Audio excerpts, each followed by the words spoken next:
voilà très bien fàttali nañu tur bi d'abord. waaw président Oumar Sarr ñoo ngi lay nuyu di nuyu waa Thiès Sénégal àdduna bi jël nuyoo bi di ko teg sa loxo yow mi nga xam ne yaay président Oumar Sarr président groupe Actu Thiès ak membre équipe bi nga xam ne moom ngay àndal yëpp ak mbokki internet yëpp di leen wax marhaban bikum ahlan wa sahlan wa kunna wa kullu aamin wa kunna bi xayrin. waaw Mamadou mu mel ni chaque un mois rek daañu toog def jataay bi tuddee ko analyse politique jëmale ko rek ci situation politique bi fii ci biir Sénégal rawatina nag ci Thiès bi nga xamante ne fii la ñu nekk tey bu ñuy wax seen parti di APR ak seen coalition Mburok Sow mooy bu bees bi tey gis nañ ñu bëri mel na ni coow li bëri na ñii ànd nañ ci ñii ànd ñu ci ñu gis tey coow li commencé bëri ba ci tournée économique bi nga xam ne président Macky Sall mu ngi koy def di ko amal ci biir gëtu saalu réew mi ci li nga xamante ne rek toujours mooy ay réalisation yoo xamante ne def na ko booba léegi nag tey jii mu dem rek dagg li nga xamante ne mooy riban bu njëkk bi pour wone taxawaay bi nga xam ne moom amoon na ko ca njëlbéen ba léegi taxawaay boobu lay wéyal mu mel ni tournée boobu lu bëri làmboon na ci ba ñenn ñi sax ne tournée politique la sondage la parce que tudd nañ élection locale te daañu dem ak beneen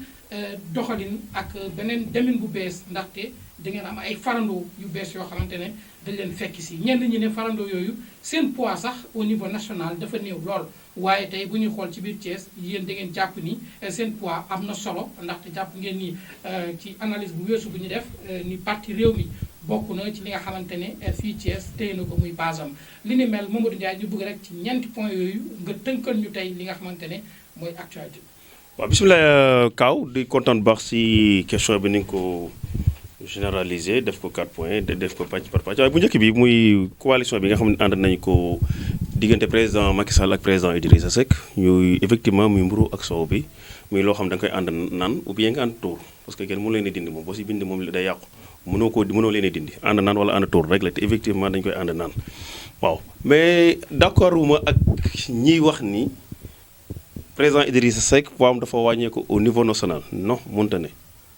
élection 2019 lañ jógee élection présidentielle amagul président Macky Sall mooy numéro 1 président Idrissa Seck mooy numéro 2 keneen ku ñëw si ginnaaw président Idrissa Seck nga toog nan la foo mën a wàññi ko amul qu'on se dise la vérité politique nag ku nekk mën ngaa politique wax la la neex mais réalité bi moom mi ngi fii kenn mënu koo changer te kenn mënu koo dindi loolu mooy dëgg ji toog sa néeg bind li la neex toog si sa devant les caméras wax li la neex yomb na mais réalité bi nga xam ne Sénégal yi ñoo koy joxe mi ngi fii dara changé aussi dama ni président Macky Sall était numéro 2 devant après président Macky Sall keneen kuy ñëw 3 ngay nekk 4 ou 5 ñoom 5 ñi demoon kon léegi nan la poids mën a wàccee ko au niveau national amul beneen bi si des mooy fii nga xamante ne bii fii la président Idrissa Seck dëkk muy Thiès élection yi fi am yëpp bi muy politique ba léegi ñetti communes yi kenn mënu ko jël si moom dañu wax la fi ne ñun ñoo réussir loo xamante ni bii amul kenn ku ko mës a réussir du président Abdoulaye Wade bi nga xamante ni bii à l'époque amul Thiès amoon nañu premier ministre su Wade am nañu 7 ministres ay DG ak PCA mais pour nga gisoon fi ñu gagné fi centre de vote sax jafe na APR ak Benno Bokk Yaakaar ñaata centre de vote la ñuy gagné en face d'Idrissa Seck bari na mais en aucun cas résultat final bi Idrissa Seck mooy gagné nangu nañ loolu mooy démocratie dañ koy nangu bu ñu demee si département bi dañuy jël ay communes yu bari présidentielle bi passé la jël ay communes yoo xamante ne bii moo ko may mu gagné département bi kon kooku dafa yokk mi wàññeekul nañu waxante dëgg dañu wax la fi ne wax li la neex ak wax dëgg bokkul ku wax lu la neex nag mu ngaa toog wax lu la neex mais ku wax dëgg war ngaa wax dëgg gi te seet si yàlla nit ñi dafa ñu xam ne li xew suivre yaa ngi fi kenn mënu koo changé beneen bi sees nag mooy ñu war a jëm si 2014 APR la woon Benno Bokk Yaakaar la woon mouvance présidentielle la woon day yokkuwaat léegi parce que Idrissa Seck ñëw na bokkoon na si génn dem préparé boppam nekk candidat nekkaat à France ak président de la République defaat élection président gagné ko mu ñëwaat àndaat ak moom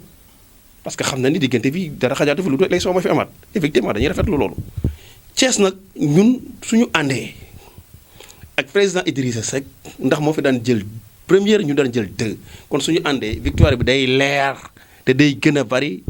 te différence bi day yokku kaw Thiès Nord laa lay jox waxoon naa ko émission bi passé dinaa ko waxaat sur les 60 000 et quelques inscrits les 40 000 dem woote nañu président Idrissa Seck ak ñi mu àndoon ñoom ñu am 22 000 ñu am 11 000 et quelques kon les 33 000 bu ñu àndee beneen affaire la kon ku naan néew na doole fii yaa wax li la neex leen nag mën nañu ko dégg politique lañu ne politicien bu ne di nga wax ngir dund politicien bu ne di nga wax ngir bañ a dee neewoon naa la politicien yàlla rek a koy rey mas naa la ko wax plusieurs fois kenn du ko rey ndax seen làmmiñ la yor te ñu ko nangu di seere ngi ma loolu mooy am nag léegi nag ñun assemblée générale amagul ndax président Idriss Seck ak président Abdoulaye Wade ànd waxtaan nañu waaye lañ daloon 2014 la ñuy bañ mu dalaat ñu wax naa ko émission bi passé président waxoon nañu ko condition yi ngeen nar a demee élection bëgg ni ngeen a gagné bëgg a gagné président Idrissa Seck noonu la koy waxoon mu def fi 12 ans ngeen bëggee demee si yi condition bu ngeen gagné man dina ma bett trop yàlla def na tey ñun ak moom ñoo ànd léegi nag am na ñoo wax xam ne dañuy déclarer seen candidature ngir bëgg a bokk si liste bi moo leeral la ko tim loolu dong la am ñoo xam dañuy déclarer seen candidature ngir ñu bañ leen a fàtte ni diw mi ngi fi loolu rek kay wax ji mooy li ma la wax politique sain kenn du ko rey ku dul yàlla. Mamadou am na yeneen ñaari force politique yoo xamante ne dañu bees ci biir Thiès wala bokk yàgg nañ fi waaye tey mel na ni yéen bu ngeen di wax da ngeen daan def P2 diggante APR wala Benno ak Idrissa Seck tey ñëw Thierno Alassane Sall mu nekk 3e force ak ñëw Sonko mu nekk 4e force yooyu tey est-ce que dafa am tiitaange bu nekk seen biir. non mënuñu ñëw tiital. mais bu ngeen wax da ngeen di gagné à 100% te Idi daan gagné à 100%. wala boog en tout cas daan na gagné les 3 mairies ak la ville ak le conseil départemental. néew ma dañuy gagné à 100% yàlla may ko kenn néew ma dañuy gagné à 100% dama ni sur les 60 000 inscrits 40 000 votants Idrissa Seck ñi mu àndal ñoo ngi si 22 000 et quelques commune Thiès Nord laa lay wax ñun am nañu 11 000 et quelques dama ni sur les 40 000 vocal boo si génnee 33 000 victoire bi dafay leer laa wax. loolu la foofu laay waxee mais néew ma dañuy gagné à 100% beneen bi c'est problème mu Thierno Alassane Sall Thierno suñu la nekkoon suñu la bokkoon xamante nañu bu baax mais bi mu génnee ba léegi demagul élection benn si lii lañ koy posé na leer Sonko def na élection moo ki gaayam Thiès Nord xam na lañ am ku nekk xam nga li ngay posé mi ngi ñëwaat nag ñun ak ñoom la te local la terrain fii lañ dëkk amuñu ñun ku nu ragal na leer ça sama encore keneen mburoog soo bi moom dañ koy consommer ñun ñoo koy consommer à 100% la am mburoog soo bi mais ñun waa Benno Bokk Yaakaar ak réew mi mais beneen bi jàngat bi am rek mooy mobilisation bi nga xamante ne Lamine Diallo def na ko di responsable communal bu parti réew mi fii ci biir Thiès Nord ñu gis démonstration de force bi nga xam ne def na ko ay responsable politique bu APR dem ca Mburok Sow ba mu mel ni kàddu yi fa jib tey boo ko doon jàngat di ko décortiquer nag nga koy jàngat. damay rafetlu bu baax li monsieur le maire Lamine Diallo def ko parce que forme bi mu defee invitation yi na leer ça soit encore clair j'étais man partant. woo na ma téléphone ni ma Mamadou ndax jox nga sa carte ma ne ko monsieur le maire de meeting bi wax invité nga ma verbal mais ama jotatu ma sama carte officiellement te man lu ma jotul sama carte officiellement du ma ñëw man loolu laa mel mu ne ma non Kaja Mal mooy seen responsable bu nekk si Issa Dem moo lay indi war na laa indil sa carte man ko bàyyil kon ba ma dem kër ga dinaa leer ne effectivement parce que am na ñaari fan yoo xamante ne bii dama génnoon nekk ma fi bi ma demee fekk naa fa sama carte effectivement Kaja Mal indi na ma ko parce que ñoom ni mu ko forme bi mu ko invité la na leer centre de vote bu ne responsable yàlla invité képp ku fa dem am na ñoo xamante ne bi si affaire lañu bokk benn bokk xam nañu nañu jot nañ seen carte d'invitation mais dégg ñu kooku ñoom la intéressé man laqatu ma nëbbu ma nee naa leen monsieur le maire invité na ma sama carte ngi nii damay dem su ma invité wul woon du ma jox ma carte nag du ma ñëw mais jox na ma carte. pas seetaan démonstration de force. Mburok Sow la ndax daan na def ay yëfi boppam ñu jàkkaarloo woon daan mbëkkante mosuma see daawuñu dem c'est la deuxième fois nag Mburok Sow mi amee ba léegi ndax la 4 avril bi la ko njëkkee il faut que ñu waxee xel xewatim ndax 4 avril bi def na ko fii commune Thiès Nord kon su ko defee dañ koy rafetlu léegi nag Mamadou Ndiaye mi nekk centre Issa Dem bii ñu invité ko ak monsieur X ak monsieur Y ma nekk centre d'action ñu invité la bu ñu ñëwee yow invité nga effectivement mais forme bi mu ko invité na leer forme responsable centre de vote yi la jox ay carte loolu la invité parce que man moo ma waxal boppam moo ma wax te effectivement li ma wax téléphone bi ma dikkee si kër ga loolu la fekk bi ma dikkee nañu ma sa carte gi nii Kadiama indi na la ko effectivement loolu am kon ñu rafetlu loolu mu nekk loo xamante ne bii réussir na ko monsieur le maire réussir na ko nee naa ko wax naa ko soo amoon après woo naa ko téléphone nekk naa ko monsieur le maire bi meeting bi amee ba sa suba ga jot naa ko téléphone ni ko monsieur le maire vraiment félicitations man personnellement ndax joxuñu ma kàddu fële ba ma demee ma waxuma mais waxal naa ko nee na ko félicitations li nga def baax na jaar na yoon te nag jox nga sax kilifa yi confiance si venue président de la République le 29 boo ko woowee téléphone dina la ko wax loolu la ko wax mu ne ma bon mu ne ko président dafay ñëw le 29. le 29 juin bii incha allah pour inauguration ISEP ba ñu mitin ba suba laa ko wooteel loolu la dina la ko wax loolu laa ko ne ko félicitations depuis gëj nga ñëw jox confiance si arrivé président incha allah le 29. président dafay ñëw même tuuti maa ngi ñëw dinaa dugg si deuxième question bi ma dugal pour li problème visite économique bi dinaa si ñëw mais mbiroog bi laa lay wax li xew ak ni mu ko defee ak ni mu ko réussir moo si def xaalisam moo si def ay moyens moog équipe bi muy àndal liggéeyam ñun ay invité rek lañ ci un jour viendra que APR Benno Bokk Yaakaar dinañ def manifestation invité leen ñoom ñu ñëw mbiroog bi nekk loolu mooy mbir mi dañ koy rafetlu. ku ko rafetluwul la nga gis ba rafetloo ko yow la engagé nga leer mais dafa rafet da baax maa ngi ñëw no 4 questions yi da nga ko see boole benn fête lañ waaw.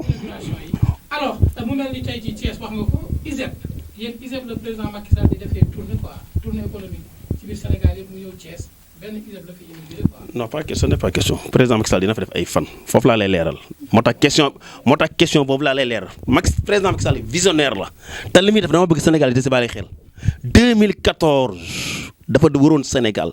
2013 la ko commencé di wër Sénégal 2014 mu ñëwoon Thiès tegoon fi enveloppe 448 milliards 448 milliards du woon xaalis bu nekk si ay valise doo ay xaalis bu ñu joxoon si ay responsable politique réalisation la pour région de Thiès mais effectivement KMS 3 am na fi de Thiès président Abdoulaye Wade vision bu baax la si amoon mais mosu fàtte bâtiment demal xool ndax président Macky Sall def na bâtiment am déet non attends bâtiment laa la wax président Abdoulaye Wade la mosu ko fay teg li ma la wax xam naa ko Thiès lañu dëkk non fan la démarré woon fa ko Macky Sall def non maa ngi ñëw foofu laa la normal Wade moo ko teg def université régionale mais bâtiment bu am la fan lañ daan jàngee étudiants yaa ngi fi man mi sama rak bokk na si première promo bi à 2006 xam naa li may wax dama ne bâtiment bi laa ko jëmm ko président Macky Sall ko def benn Promoville bi ñaata tali moom yow ñaata reportage nga def pour Promoville bi di nga nekk xaalis Macky Sall boobu ay kii la yu ñu doon kii rek xaalisu état bi laa la wax dama nangu naa ne maa jum foofu sax xaalisu état bi laa la wax bi nga xam te ne bii tegoon na ko pour conseil des ministres décentralisé yi mu defoon li mu fi def bari na ISEP baa ngi nii yow avant ISEP la fi am lan moo fa amoon autoroute Ila Touba mi ngi nii. kon 400 milliards maa ngi ñëw non président Macky Sall di liggéey chantier lay def xaalis bi yëpp da koo gas def koy ay chantier léegi nag xëy na gis na que ni Sénégal il faut que mu teg na DER teg na leneen ak leneen mi ngi jox xaalis baa ngi dem si poste nit ñi léegi. pour forme bi muy defee visionnaire bi ni mu nekk laa wax dama ne 448 milliards la waxoon da ko indi na ko Thiès conseil des ministres 2014. ba léegi bu ñëwee tey may ma tuuti maa ngi ñëw isseegu semaine de fer maa ngi ñëw dégseegu ma déglu ma maa ngi ñëw il faut que ma wax la le président wax it li def it dama la koy wan il faut que ma wax la le président def itam semaine de fer def na 10 milliards Mali def na 10 milliards bu ñëwee dina wax fan la semaine de fer jëm ak nan lay def. waaye li nga xam ne lu nu fang la lu ñu mën a gis ab def na ko fi te bu dikkee dina inauguré yoo xam te ne bii leer na leen nii si 448 milliards yi fi ñëwoon 2014 loolu mu la waxoon te mi ngi ko si def loolu la def àdduna fépp fu mu demoon fu ne conseil des ministres décentralisé yi mu defoon projet yi mu defoon yooyu lay ñu réaliser moom lay inauguré ji fu mu dem fu ne am na lu mu fa def te dinañ ko indi ji deful si ngelaw li na leer. kon le 29 daal bu ñëwee ISEP bi la inauguré quoi ISEP bokk na si li muy inauguré waaw parce que moo nekk bokk na si projet phare yi. non président Macky dina fi def étudiant si adduna bi laa wax boo xam ne ban université la mu. waaw Mamadou toujours ci inauguration yi ISEP li ñu waxoon fii nga xool université un chemin de fer bi mu fiy ñëw rek daf ñu ne na mu ngeen Arégonie commencé di siffler parce que moo xam la fi Macky Sall nekkoon na Thiès alors Mamadou tey ginnaaw tournée économique boobu ñu bëri nañu tournée politique la pour sonder xool askan bi ndax Macky Sall bu demee parmi les 557 collectivités ndax dina jëlaat li nga xamante ne mooy majorité bi wala day gën a daanu parce que xam nga collectivité locale moom boo ci contrôlé wul 80% moom bu yeboo nga préparé sa mandat bu neex. ba kon nag mu loolu naan loo def daaw mu jigle da nga koy defaat ren kon dañuy résoudre ñi wax ni tournée politique bi da see rax tournée économique bi da see rax politique nangu nañu loo amul politique nañu ko wax si àdduna bi lan la. 2014 dafa ñëw def tournée bii def ko ñu def élection sur les 553 mu ñu am 416 ñoo ko jël premier tour d'office bokkul ak yi ñu résoudre après 416 ñoo ko jël d'office bokkul ak li ñuy résoudre après kon su ko defaatee li ñuy tontu ñi naan politique la mooy yàlla na jaar fa mu jaaroon waroo ko effectivement mais dama ne ku def dara saña tàllal sa loxo ni maa def lii président Abdou Diouf daan na ko wax ay jamono ku def lu rëy da ngay am lu rëy président Macky Sall dafa liggéey Sénégal mënoo toog nag diggante sa ñaari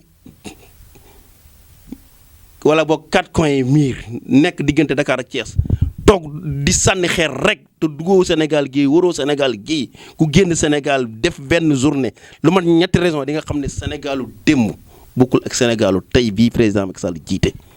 bu fekkee nag da ngaa toog diggante Ndakaaru gii ak Thiès ventilo yu di la ëpp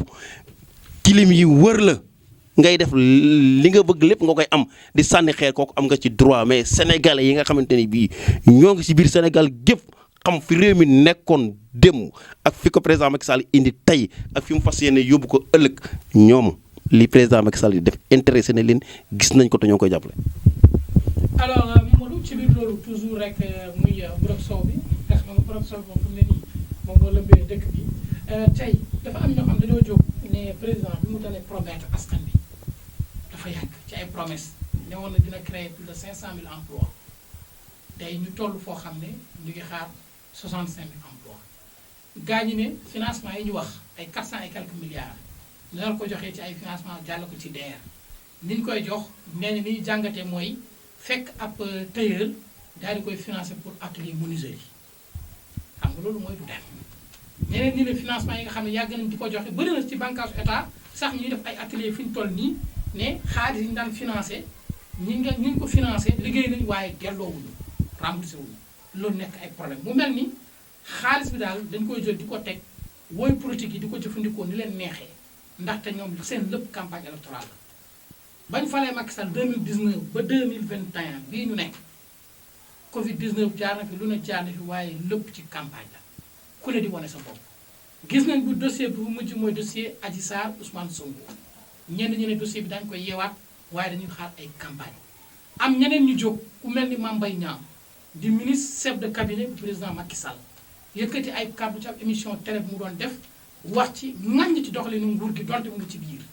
wala boog ngañ doxalinu Macky Sall mii seen chef de parti wala chef de coalition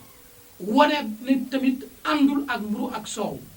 ndaxte ñi nga xamante ne ñoo doon xas démb tey nee na ñooñu ñoo leen di tagg tey mu mel ni am na crise de valeur boo xamante ne mu ngi commencé installé wu di instauré wu ci biir esprit nit ñi li ni mel en tant que yow kàngam nga ci politique parce que yàgg nga ci nekk analyste yàgg toog fii di wax gaañi di jëfee bu ma wax gaañi nag ci kaw moo tax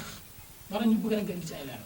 waaw li nga def nii lépp li ma si intéressé mooy problème Mame Mbaye Niang bi yi si des nañ dellu rétroviseur bi ndax DER def na li mu war a def ndax ministre de l'emploi def na li mu war a def. maa ngi ñëw loolu moom technicien ya fa nekk la ak yow. waaye ma dugg si li Mame Mbaye Niang xam nga problème li nga wax nii lépp bu Mame Mbaye Niang bi laa jël parce que si def fa mu problème mu DER beeg yooyu laaj ko ñaa ñu jox financement ba ak problème emploi ak ministère de l'emploi léegi xam nga may ma tudd ma ñox la problème Mame Mbaye Niang waaw amul problème waaye nag am na ñu si bénéficié ñi ko bénéficié tuuti critiqué wuñu ko kon kaaw amul lépp lu parfait yàlla joxul parfait la yàlla wàccul si adduna bi yonent bi sallallahu alayhi wa sallam c'est que moom la ko li yaxfira laka Allahu ma taqaddama min zanbika wa ma ta'akhkhara parfait mu tam léegi problème Mame Mbaye Niang la Mame Mbaye Niang dëkkul Thiès na leer Mburok Sow mën na ko bañ a intéressé moom localement parce que dëkkul Thiès mais ñu dëkk Thiès ñoon may non kooku moom la intéressé moom na ko waxal boppam mais du man maa ko koy waxal mais may ma waxal Mburok Sow mi waa Thiès ñun waa wax naa la fii ne Idriss Seck élection 2019 la moom moo nekkoon deuxième après Macky Sall la ban baromètre lañ mën a teg ni dooleem dafa wàññi si élection yi amagul buñ fontoo nit ñi problème Mburok Sow nag problème bi à 99,9% yi pour Thiès la ma wax la si lenn ngeen xam ko Thiès ñun ñu fi dund noonu doon politique sonn fii lool bu campagne dikkee ñuy daj li ñuy doj pour Macky Sall ami carte xam nañ ne malgré mënagul a gagné mais pour wàññi réduire doole Idrissa Seck ñun xam nañ lañ daan dal li ñuy daj kon bu ñu ñëwee tey ànd ak moom fii si élection ñun dañuy gàccoog suñu ñaari loxo bu fekkoon sara xoolee si dagan na sax dañ ko siy boole parce que bu campagne dikkee xam nañ la ñuy daj affaire see nañ ko maa ngi ñëw dama ne affaire see nañu Mburok Sow mi li ma la wax léegi la ànd naan la wala ànd tuur te dañ koy consommer dañ koy naan buñ ko ñu def lu leen di yàq ñun jabatuñu léegi loolu foofu la mbir mi ne kon Mburok Sow mi moom lu am solo lu neex la Mame Mbaye nag politicien la mu wax layal na ko moo ko xam du moom nee na dina gañe Ndakaaru néewul rek lan la wax nee na ko sarax Ndongo Ndiaye ak wala mu tibb ak dooleem bu ko affaire investir dina dem bu ko affaire investir dina dem loolu mi ngi sunu kanam. léegi seen parti fi mu teg nag même tuuti ma ñëw dana ñëw tuuti excès guñu si parti ñun local excès guñu si loolu dama ne Mame Mbaye laa wax la mu wax moom la intéressé politicien la mi ngi si parti bi waaw nañ déglu yàggatul. pourquoi dàqu leen ko. dàq may tuuti ma wax la lan loo tax nga bëgg ñu dàq ko. Moustapha Diakhaté. lan moo tax nga bëgg ñu Moustapha Diakhaté ko wax nañu ko dàq. kaddu yi mu waxoon. waaw mais dàq may waa déglu nga ko barki démb wax na. dama ne barki démb wax na laa wax. lan la wax barki démb wax li mu wax barki démb. waaw waxal li mu wax barki démb rek waxal li may Moustapha Diakhaté wax ko démb waaw kon kay bul ni léegi la kon bàyyil Mame Mbaye Niang daal li ñu koy ñaanal ñun en tant que camarade de quartier bu nekkee candidat wu Benno Bokk Yaakaar bu Dakar yàlla ko gagné ñun loolu lañ koy souhaité parce que ñun xam nañu il est trop politique même te baax na si parti benn léegi ñu ñëw si local maa ñëw baal ma ñëw suñu local bi. dama ne bu nekkee candidat bu nekkee candidat Benno Bokk Yaakaar li ma wax si Kaléra net dama ne bu nekkee candidat Benno Bokk Yaakaar kaw déglu li ma la wax mu reprendre li ma wax bokk dama ne Mame Mbaye Niang bu nekkee candidat Benno Bokk Yaakaar Dakar yàlla gañe mais que li ma wax leer na mu reprendre ko boobu su fekkee amoo ko ma jëlaat ko léegi mu ñëwaat si local bi non bàyyil mu ñëwaat fii élection locale yi si local fii Thiès. gars yi doon wër ne parti wu APR xam nga dañ ne ay libéraux ngeen mais tey yéen ci seen philosophie mooy bu ñu nee ba élection jot ku mu neex mën ngaa dem samp sa ndënd boo gañee ñëwaat ci kër yi. déet foo ko dégg ko waxee xanaa déggu Macky Sall li mu wax keroog bi mu demee dégg waaye déglu waaye dama ni wax na waxam Mame Mbaye dafa politique bi mu waxee barki démb Pape Diop génnul ni mooy candidat opposition Dakar dama ni bi mu génnee laa wax ba mu ko waxee su suba ga Pape Diop génn waa bokk gis-gis génn nañu ni Pape Diop mooy doon candidat wu opposition bi Dakar est-ce que opposition bi ñoo ko tabu Mame Mbaye affaire tabu ko Benno Bokk Yaakaar tabu ko est-ce que guñ si loolu dafa li mu non dafa politique rek ma ne wax naa la fii léegi politicien kenn du ko rey yàlla koy rey déggoo ma de cabinet président Mahmoud Saleh mooy directeur cabinet moom mooy chef de cabinet ñoom ñaar duñu laale te ñoom ñaar ñëpp la président Macky Sall di gérer président la xam na lan lay gérer ay nitam waaw loolu excès guñ sa Mame Mbaye wax na mais mi ngi sunu kanam laa wax dama ne bis bu nekkee candidat wu Benno Bokk Yaakaar Dakar yàlla ko gañ parce que ñun xam nañ il est trop politique léegi ñu ñëw si local bi nag. ci local la ñuy ñëw rek xam naa foofu laata su koy tëjee sax dañuy tëj ci LGBT yi nga xamante ne maanaam góor jigéen ñi ñëwoon installé wu quartier Mbambara mu nekk jafe-jafe kër famille omarienne daal ci jóg yëkkat ci ay kaddu waaye mu mel ni gouverneur ak autorité yi nga xam ne ñoo ŋànkoon dossier bi def nañ ci seen wareef ba tax ñooñu daal di toxu mu mel ni situation yi mel noonu population yi am nañ ci part de responsabilité maanaam dénoncé ak ñàkk dénoncé. kan moo leen luyee salon ba. borom kër ga. waaw kooku dama laaj ko mu tax mu luyee leen léegi baal ma ñu si local yi man dama wax si ma si wax baal ma si local yi dama ne ka leen luyee salon bi ñoo nañ def si local yi. ko waa ka leen loué laa bañ fañ def salon ba ba ñu ko nañ laaj loo tax mu loué leen ak lu mu dugal leen fi léegi nañ def élection locale yi. mais gars yi wax nag sax daa signé góor jigéen bi te moom nee na signé wul coow loolu bëri na Kaaw fii amul benn nit boo xamante ne bii duñ la waxal laa wax loo deful amul Macky Sall président de la république la ndem si yàlla Sidi Lamine Niass yàlla na yàlla yokk yërmande si ak ci biir bàmmeelam muy jekk jàmbaar joo xam ne Sénégal gépp ameel nañ ko njukkal nañ koy ñaanal yàlla na yàlla yokk seen bopp bi ñu yàqee Walfadjri bi mu dikkee toog si studio bi dañu du ma wax waa kër diw du ma wax kenn man Ablaye Wade yàq sama rival ba ci la wax c'est l'état ni Ablaye tudd turam ni Ablaye Wade la ndax moo waroon a sécuriser lii par exemple mooy Macky Sall fii lu fi baax moom la lu fi bon moom la ñuy tudd dama ne lépp lu fi baax moom la ñuy wax moom lu fi bon moom la ñuy tudd parce que il faut le assumer comme président de la République mais malgré tout ça les faits réels nañuy atte aussi loolu te nit ku nekk na war a xam ne bu duggee si biir suuf dina am loo xam te ni moom yàlla la ndax waaw léegi ñu ñëw si waaw. très bien local yi Thiès Nord mu mel ni bëri na ñoo xam ne ñu ngi jaar actuellement Thiès Nord mooy commune bi nga xam ne tey li fi déclaré ci ay candidature bëri na lool tey ñu gis ni am na sax ñeneen ñoo xamante ne ñu ngi waaj te xam naa ne ñooñu di waaj ñooñu defe naa bu ñu ñëwee ñi doon nelaw dinañu yeewu parce que am na loo xamante ne parce que tamit dëkkoo ci gox kenn xamu la nga tëgg sa ñetti pot ñeenti fan juróomi fan taxaw ne damaa bëgg a nekk maire dañ ko fee gis leneen gis koo xam ne suuf lay jaay ñetti terrain ñeenti terrain am ci commission ñëw taxaw ne man mi maire bi laay laaj bokkul sax ak ndaw ñi nga xam ne dañ leen xam ci politique yor seen i métier di liggéey nekkoon ci administration nekk ci fonction publique di liggéey def seen wareef mais tey ñu gis ñëpp ne candidat la ñëpp Thiès Nord moom xam naa ne bu dee 32000 électeurs la dinañ gis 1800 candidats waaye am na candidats yoo xam ne ñu ngi am écho ñooñu bu ñu dugg see dafa naa mbiri dina soppeeku yow en tant que analyste politique na nga ko jàngatee. Kaw maa ngi reetaan sax quoi ndax problème bi Thiès Nord da nekk commune boo xamante ni bii commune la boo xam ne ñëpp a ko bëgg man loolu lu ma jaaxal pourtant ñun ëpp ñu fi yeesuñu fi si diggante bi lañ ne